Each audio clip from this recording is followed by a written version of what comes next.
ایسا نہیں ہے کہ صرف اس ایک چند منٹوں کے اندر میں آؤں اور گریا کروں، نہیں، جہاں جب جو یاد آیا گریا. اپنے بچے کو دیکھیں گریا کرنا شروع کر دیا کہ کیسے ماؤں نے ان کو دیا. وہ آ گئی نا شام غریب، شب عاشورہ، شب عاشورہ آج سب خیموں کے اندر ہیں. آج بچے بھی ہیں، بھائی بھی ہے، شوہر بھی ہے، آج سب ہیں. کل بھی یہ خیمے ہوں گے مگر جلے ہوئے ہوں گے.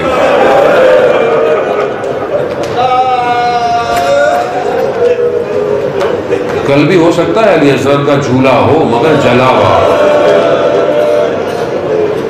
ہاں زیادہ نا وہ کربلا تو زمین تو وہی ہوگی نا، لیکن بدل چکی ہوگی. آج کی رات امام نے سب کو بلایا، جمع کیا. شب رات طولانی ہے اور رات سخت رات ہے، اعمال بھی ہیں، ماتم بھی ہے، گریا بھی ہے. لیکن بہرحال آپ لوگ اتنے دنوں سے تھک بھی گئے ہوں گے نا. 9 دن آپ محنت بھی کر رہے ہیں، بارشوں میں بھی آ رہے ہیں، تکلیفیں بھی برداشت کر رہے ہیں، لیکن بس ایک دن کا مہمان رہ گیا ہے.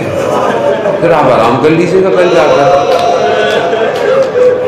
آپ اور میں آرام کر لیں گے. کل جلوس بھی کریں گے انشاءاللہ. جلوس سے واپس آئیں گے، تھکے ہوئے ہوں گے، آرام کریں گے. مگر عجیب ہے نا یہ گھر کہ جن کی بے آرامیاں شام غریبہ سے شروع ہوئی.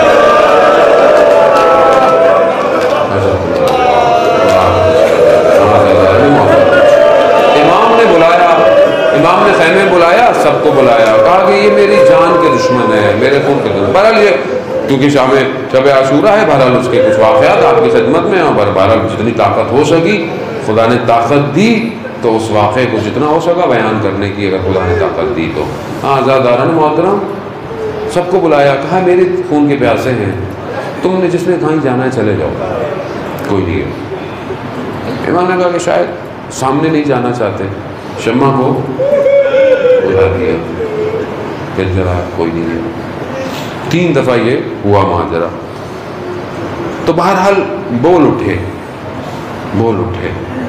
حضرت عباس، عقیل حضرت مسلم کے بھائی بول اٹھے، مولا یہ کیسی بات کر دی آپ نے؟ یعنی کیا ہم کہاں جائیں؟ مقتل کے جملے ہیں، یعنی آپ کے بغیر بھی کوئی زندگی ہے؟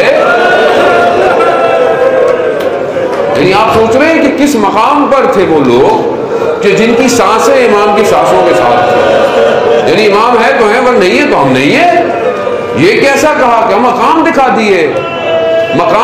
دیے، سب دکھا دیا. کیسے ہو سکتا ہے؟ اصل زندگی کا تصور ہی نہیں کہ سورج نکلے، حسین نہ ہو اور ہم ہو. اللہ اکبر، سخت. امام سمجھ گئے کہ یہ میرے صحابی ہیں. ارے امام بہرحال اس رات کو بہت سارے واقعات ہوئے. امام جو ہے وہ کچھ مقام کی طرف تنہائی میں نکلے، دیکھا ایک صحابی امام کے پیچھے. امام نے کون ہے؟ کہا بھاگے جاؤ. امام اس کو مقامات دکھا رہا. یہ وہ مقام ہے جہاں حبیب ابن مظاہر ہے، یہ وہ مقام ہے جہاں علی اکبر ہے. تو ان مقامات کو دکھایا. بہرحال ایک جگہ پر آ کر علماء بیان کرتے ہیں کہ امام نے اسے رکنے کو کہا. ایک مقام پر دیکھا کہ گریے کی آوازیں آ رہی ہیں. نہیں پتا بہرحال مقاتل اس کو کس طرح جو ہے وہ بعض اوقات، لیکن بہرحال یقیناً وہ ماں ضرور آئی ہوگی.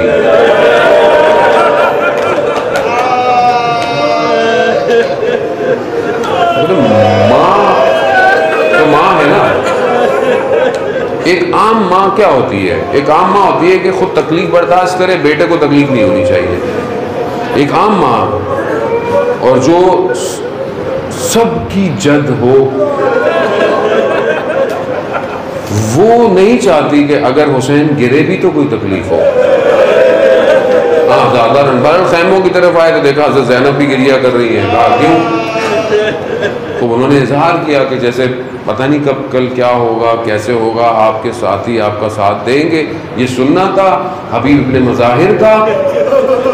تو کہا چلو حضرت زینب کو یہ یقین دلائیں کہ ہم لوگ ہیں، تلواریں لے کر پہنچ گیا تھا، بہرحال یقین ہو گیا۔ لیکن بہرحال پرانے قصیدے اور اس طرح کی چیزیں جو پڑھی کرتی تھی، نوحے اور گریہ، جن کے متن کے خلاصے یہی ہوتے تھے کہ کاش کہ یہ رات ختم نہ ہوتی، کاش کہ یہ بہن بھائی کو اچھی طرح دیکھتی رہتی، لیکن رک نہ سکا، دن آ گیا، دن آ گیا۔ ہر ماں اپنے بچے کو رات کو تیار کرتی رہی ہے۔ آج کا درس یہی ہے عزیزان محترم، ہم اپنی اولادوں کو تیار کریں امام زمانہ کے لیے۔ آج کا درس یہی ہے کہ بیٹا اگر کل وقت کا امام ہمیں اذن دے تو آپ نے جانا ہے، آپ نے پیچھے نہیں رکنا۔ ہاں عزیزان، تو دن آ گیا، ایک ایک کر کر آپ کے سامنے جو مصائب کی توفیق ہو سکی ہم پڑھتے رہے، جاتے رہے۔ بہرحال میں کیونکہ پھر فرصت نہیں ملے گی، اور اس سے پہلے کہ میں اس آخری حصے کو تھوڑا سا پڑھوں اور شبیہ تابوت برآمد ہو، اس غلام کو تھوڑا سا پڑھنے دیں کہ جو اصحابوں سے ہوتا ہوا امام حسین تک پہنچا ہے۔ جب سب جا رہے اور جاتے رہے نا، تو یہ غلام بھی آیا امام کے پاس، کہا مولا مجھے اجازت دے۔ امام نہیں اجازت دے رہے، تم جاؤ۔ جب اس نے دیکھا نا مجھے اجازت نہیں ملی، تو اس نے کیا کہا، مولا آپ مجھے اسی لیے اجازت نہیں دے رہے کہ میرا رنگ سیاہ ہے، میرے بدن سے جو ہے وہ بو آتی ہے، میرا حسب نسب آپ کے ساتھ نہیں ہے۔ اللہ، یہ سننا تھا۔ مولا نے بولا نہیں، جاؤ جاؤ۔ جب جانے لگا نا تو امام نے کہا پروردگار اس کے رنگ کو سفید کر دے، اس کے بدن کو معطر کر دے، اور اس کے حسب نسب کو ہمارے ساتھ شمار کر۔ ہاں زیادہ بڑا آپ نے گریہ کیا، بہرحال اس غلام کا بھی بہرحال کچھ تو حق ہے، بہرحال وہ بھی شہید و شہداء کے اصحاب میں سے، یقیناً ہماری شفاعت کے لیے دعا کریں گے۔ ہاں بس میں آخری لمحے پہ جب یہ جون گر گئے نا، جب شہادت کے اپنے آخری مرحلے پر جنگ کی جتنا لڑ سکتے تھے لڑے، جب گرے نا تو زمین پر گرے ہوئے ہیں تو ایک گرمی محسوس کی اپنے رخسار پہ۔ اب جب جون نے آنکھ کھولی تو کیا دیکھی، مولا۔ یعنی اس وقت ہو سکتا ہے جون کے لیے عالم ایسا ہو، میرا مولا میرے رخساروں پر، یعنی اس سے تو خوش نصیب ہو ہی کوئی نہیں سکتا۔ مگر میں کہوں گا جون سنبھل کر، اسی روز کربلا میں، روز عاشورہ میں ایک اور بھی رخسار ہوگا کہ جس پر امام اپنے رخساروں کو رکھیں گے، اور کوئی اور نہیں ہوگا، وہ علی اکبر ہوگا۔ ہاں زیادہ محترم حضرت اللہ، آپ کا خدا گریہ قبول کرے، سید الشہداء آپ کی نوکری کو قبول فرمائے، بیوی آپ سب سے راضی ہوں۔ بہرحال معاملہ گزرتا گیا، شہادتیں ہوتی گئی، وقت آ گیا، وہ آخری وقت کہ جسے نہ میں بیان کر سکتا ہوں نہ آپ بیان کر سکتے۔ سننا چاہیں گے اس لمحے کو وقت کے امام سے؟ شیخ مقدس اردبیلی فرماتے ہیں کہ پیدل 40 جایا کرتے تھے، اس زمانے بھی پیدل جایا کرتے تھے، کہتے رستے میں جا رہے تھے، رستہ پیدل ہے ظاہر ہے، تو ایک طالب علم تھا، نوحے پڑھتا تھا، نوحے پڑھتے ہم گریہ کرتے چلے گئے۔ جیسے ہی ہم 40 میں پہنچے حرم کے اندر تو بڑا رش ہے، ایسے میں نے جب اس بالکل باب قبلہ کے سامنے کھڑا ہوا، زری کے سامنے کھڑا ہوا، تو میں نے کہا، ڈھونڈا اس کو کہ وہ کہاں ہے، وہ طالب علم آئے تو وہ کوئی مرثیہ پڑھے، گریہ کرے اور ہم گریہ کریں، تو میں اس کو ڈھونڈ رہا تھا، تو ایسے میں ایک عرب جوان میرے پاس آ کر کھڑا ہوا۔ اللہ اکبر، یہ وہ مقامات ہیں نا کہ جب سب جا سکتے ہیں تو وقت کا امام کیوں نہیں ہوگا؟ کہا ایک عرب جوان آ کر کھڑا ہوا، اس نے کہا مقدس اردبیلی زیارت پڑھو ہمارے لیے۔ کہا میں نے زیارت پڑھنا شروع کیا 40 کہ میں نے کہا کوئی ہے، میرا جوان ہے، میں زیارت، کہا میری غلطیوں کو صحیح کیا، پھر کہا کہ مقدس اردبیلی مصائب پڑھو، یعنی امام زمانہ مصائب پڑھ رہے ہیں۔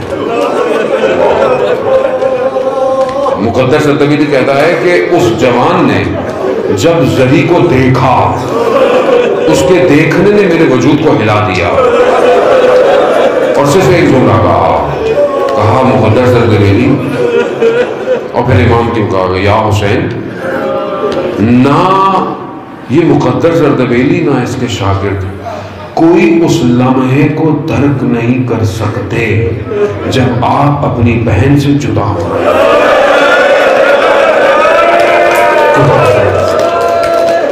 کوئی نہیں پڑھ سکتا، کوئی نہیں پڑھ سکتا۔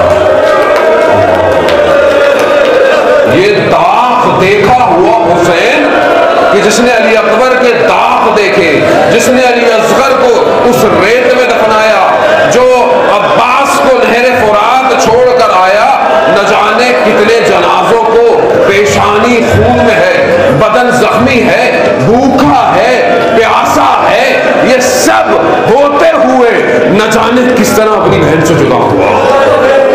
اللہ اب جو چاہ رہا ہے پلٹے گا نہیں۔ جو وصیتیں تھیں، بہرحال بعض مقاتل کہتے ہیں ایک کرتا تھا جو کرتا دیا گیا، یہ سب ہونے کے بعد جب خیموں سے حسین نکلا، سوار ہوا، اللہ اللہ اللہ اکبر اللہ اکبر، سوار ہوا، چلنے لگا، صدا آئی محلن محلن یا بن زہرا، آہستہ آہستہ چل زہرا کے نام، کیونکہ زینب جانتی ہے یہ ایک اکیلی کمائی ہے میری ماں کی، یہ اکیلی نشانی، یہ جا رہی ہے۔ ہاں زادار نے محترم بڑا آپ نے گریہ کیا، بچے کچھ مراحل ہیں، سنتے جائیے گا، نہیں پتا پھر زندگی رہے، پھر یہ غم ہو، پھر میں سانسیں ہو، پھر میں گریہ کروں، میں ایسے ہی مر جاؤں، میرے جنازے کو اسی آنسوؤں سے اٹھایا جائے۔ آزادار محترم بڑا غم تھا، تبھی تو آسمان رویا ہے، یہ جدائی ہو رہی ہے۔ کہا بہن ابھی تو مل کر آیا ہوں، ابھی تو مل کر آیا ہوں۔ ہاں آزادار جدا نہیں ہو سکتے۔ بعض مقاتل لکھتے ہیں یہیں پر ایک چھوٹی سی بچی بھی ہے، ایک چھوٹی بچی ہے، اس نے جب دیکھا نا کہ یہ سب ہو رہا ہے اور وہ یہ دیکھ رہی ہے کہ جو گیا وہ واپس نہیں آیا، اب جن کی بیٹیاں ہیں نا وہ جانتے ہیں جب گھر سے نکل رہے ہوتے ہیں نا، چھوٹی بیٹی آتی ہے بابا کب آؤ گے، جبکہ جانتی ہے روز آتا ہے، لیکن وہ بیٹی جسے اب یہ یقین ہو چلا، مقتل کہتا ہے کہ بچی نے کہا بابا ہمیں مدینہ چھوڑ دو، مولا کہتے ہیں اب یہ مہلت نہیں دیں گے، اب کارساز میں زندگی میں یہ نہیں بیٹا۔ اللہ اکبر، نہ جانے کس طرح ہوش میں لیا ہوگا، نہ جانے کیسے بیٹوں کو جدا دیا۔ ہاں دادا بس آپ نے گریہ کیا، آپ نے محسوس کیا، آپ نے درک کیا، بس سواری چلی، سواری چلی۔ وہ ولی کا بیٹا ہے، جنگ جتنی کر سکتا تھا کرتا رہا، بھوکا ہے، پیاسا ہے، یاد رکھیے گا، داغ دیکھے ہوئے ہیں، ہدایت دی، نہیں مانگی، جنگ کی، جتنی جنگ کر سکتے تھی، سزا آ گئی، بس حسین راضی، حسین راضی، جب یہ سننا تھا بس پھر سزائیں آنے لگ گئی، سزا آ گئی، رزم بکھرا ہے۔ ہاں زادارن محترم، نہ جانے کہتے ہیں کہ ایک شخص نے پتھر مارا، مقتل، بس میں چند جملے صرف مقتل کے پڑھوں گا، اب آپ برداشت کر سکیں تو کرتے رہیے گا۔ پتھر مارا، پیشانی میں لگا، خون پھوٹنے لگا، کہا وہ جو کرتا تھا نا اس کو اٹھایا، خون صاف کرے. حر ملا نے تیر کھینچا